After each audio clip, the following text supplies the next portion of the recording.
Give and Take. Pourquoi aider les autres conduit à notre succès par Adam Grant. Introduction. Une révolution dans la compréhension du succès. Depuis des décennies, nous avons cru que la réussite dépendait de 3 éléments. La motivation, les compétences et la chance. Mais il manque une pièce essentielle à ce puzzle, notre manière d'interagir avec les autres. Chaque jour, au travail ou dans notre vie personnelle, nous avons le choix de prendre, de donner ou de rendre l'appareil. Ces choix façonnent non seulement notre réputation, mais aussi notre trajectoire vers le succès. À travers des recherches approfondies et des histoires captivantes, ce livre explore pourquoi les donneurs, ceux qui aident sans attendre de retour, finissent souvent en bas de l'échelle du succès, mais aussi pourquoi ils en dominent le sommet.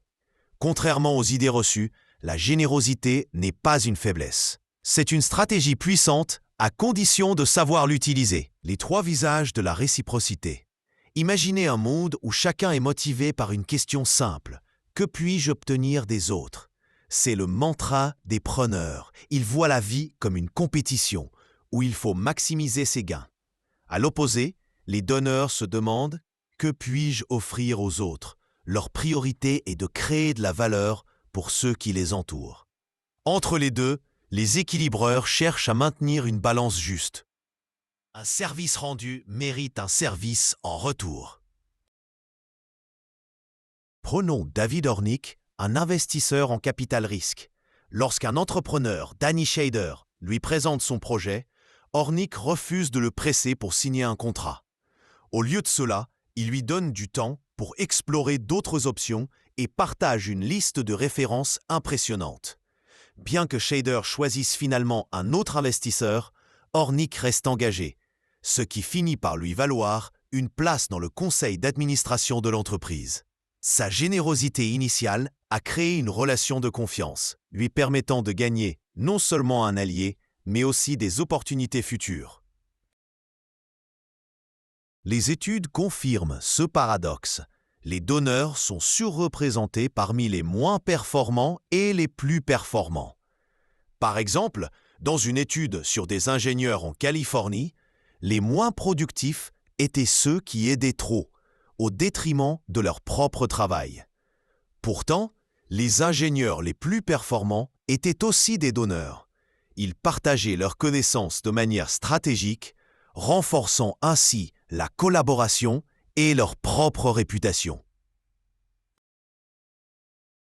Le pouvoir des réseaux invisibles. Les preneurs construisent des réseaux en cherchant à impressionner les puissants.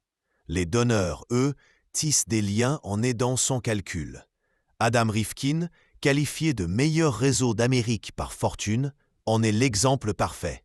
Ce programmeur introverti a bâti un réseau de plus de 3000 contacts, des fondateurs de Twitter aux dirigeants de Google, en offrant des faveurs de 5 minutes, des conseils rapides, des introductions ou un soutien moral. Rifkin illustre 2 principes clés. La force des liens faibles. Les connaissances éloignées offrent souvent des opportunités inattendues. En aidant un inconnu passionné de punk rock, Rifkin a rencontré des années plus tard un entrepreneur qui a financé sa start-up. La contagion de la générosité. En donnant sans attente, les donneurs inspirent les autres à faire de même. Rifkin a créé une communauté, Sensi Mice, où les entrepreneurs s'entraident, multipliant les succès collectifs. À l'inverse, les preneurs comme Kenneth Lay, PDG d'Enron, accumulent les contacts par intérêt. Mais leur réputation égoïste finit par les isoler. Les études montrent que les preneurs sont souvent punis par les équilibreurs, qui refusent de collaborer avec ceux qui ne jouent pas équitablement.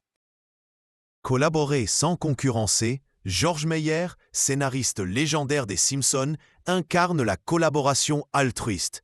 Bien qu'il soit le cerveau derrière des centaines d'épisodes, il n'a officiellement signé que 12 scripts. Au lieu de revendiquer le mérite, il a concentré son énergie à améliorer le travail des autres, quitte à réécrire des scènes entières sans demander de reconnaissance. Cette approche contraste avec celle de Frank Lloyd Wright, architecte génial mais égocentrique. En s'appropriant le travail de ses apprentis, Wright a provoqué leur départ, entravant sa propre créativité. Meyer, lui, a cultivé un environnement où chacun se sentait en sécurité pour innover.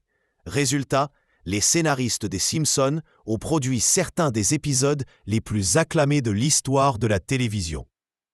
Avec un humour à la fois subversif et profondément humain. La clé ?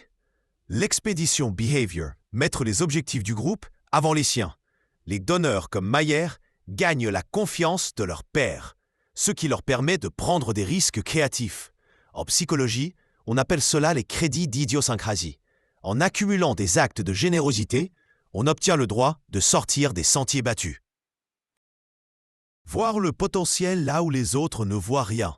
C.J. Skender, professeur de comptabilité, a un don, repérer les talents méconnus. Reggie Love, ancien assistant de Barack Obama, était un étudiant athlète que beaucoup jugeaient inapte aux chiffres. Skender a vu en lui une curiosité et une rigueur cachée. Grâce à ses cours, Love a non seulement réussi son diplôme, mais aussi optimisé la gestion du courrier de la Maison-Blanche, une compétence clé pour son ascension. Skender applique un principe simple, les prophéties autoréalisatrices. En croyant en ses étudiants, il active leur potentiel. Des études militaires montrent que lorsque les chefs croient en leurs recrues, celles-ci surpassent leurs propres attentes. Les donneurs, par leur optimisme et leur soutien, transforment les diamants bruts en leaders. À l'inverse, les preneurs sous-estiment souvent les autres, les privant de chances de briller. Jonas Salk, découvreur du vaccin contre la polio, en a fait les frais. En omettant de créditer son équipe, il a perdu leur respect et entaché sa carrière. Évitez l'épuisement. Quand donner devient dangereux. Les donneurs ne sont pas infaillibles. Sans limite, leur altruisme peut les mener au burn-out. Prenez les médecins idéalistes qui s'épuisent à sauver des patients au détriment de leur santé. La solution ?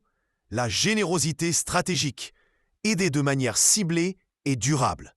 Peter O'Day, conseiller financier australien, a frôlé la faillite en soutenant trop de clients sans discernement.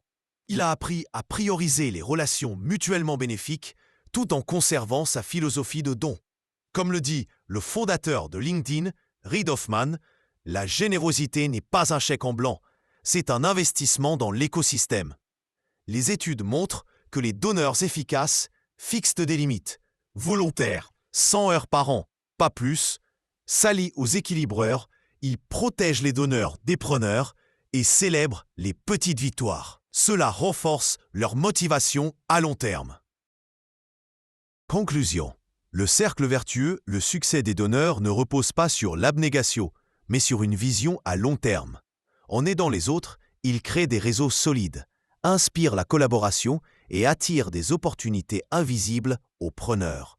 Abraham Lincoln, bien qu'éclipsé par des rivaux plus expérimentés, a réussi en plaçant le bien commun au cœur de ses décisions, même lorsqu'elles le desservaient personnellement. Comme l'écrit Adam Grant, les donneurs réussissent différemment. Leur victoire ne vient pas de ce qu'ils prennent, mais de ce qu'ils laissent derrière eux. Pour aller plus loin, identifiez une faveur de 5 minutes à offrir aujourd'hui. Réfléchissez, qui a cru en votre potentiel avant même que vous le voyiez ? Demandez-vous, comment puis-je transformer une relation transactionnelle en une collaboration généreuse ? Le don n'est pas une faiblesse, c'est une force qui, bien canalisée, redéfinit les règles du succès.